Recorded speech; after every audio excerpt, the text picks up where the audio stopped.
all humanitarian aid into Gaza in an effort to pressure the Hamas to accept new terms in the ceasefire agreement. Prime Minister Benjamin Netanyahu has said that Israel has accepted a US plan to extend the ceasefire in Gaza temporarily. However, the Hamas has rejected this plan, demanding a permanent ceasefire. DD India's Rahul Padhyay brings us more. The latest military actions by Israeli forces in Rafah and Khan Yunis in southern Gaza has heightened fears among Palestinians that the ceasefire could collapse entirely after Israel imposed a total blockade on the shattered enclave.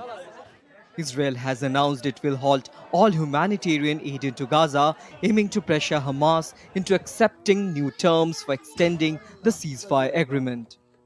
Meanwhile, Israeli Prime Minister Benjamin Netanyahu stated that Israel has accepted a US plan to extend the ceasefire in Gaza by 50 days. However, Hamas has rejected this plan, demanding a permanent ceasefire. Israel has accepted President Trump's envoy, Steve Witkoff's plan to extend the temporary ceasefire by 50 days. During that time, we can discuss the conditions for a permanent ceasefire that will end the war in Gaza. In Witkoff's plan, half of the hostages would be released right away, and the remaining half would be released if we reach an agreement on a permanent ceasefire.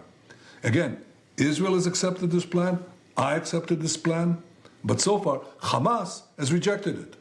Hamas had also put forward positions for a permanent ceasefire that are totally unacceptable.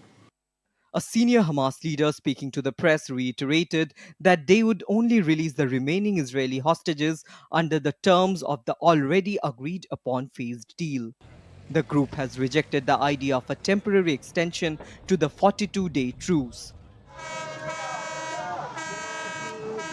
Meanwhile, hundreds of Israeli protesters blocked the road outside the Prime Minister's residence, vowing to stay until the government agrees to a deal that will bring home all the remaining hostages. Israeli police set up barricades to prevent the protesters from getting too close to Netanyahu's private residence as demonstrators lit flares and bonfires. Rahul Upadhyay's report for DD India.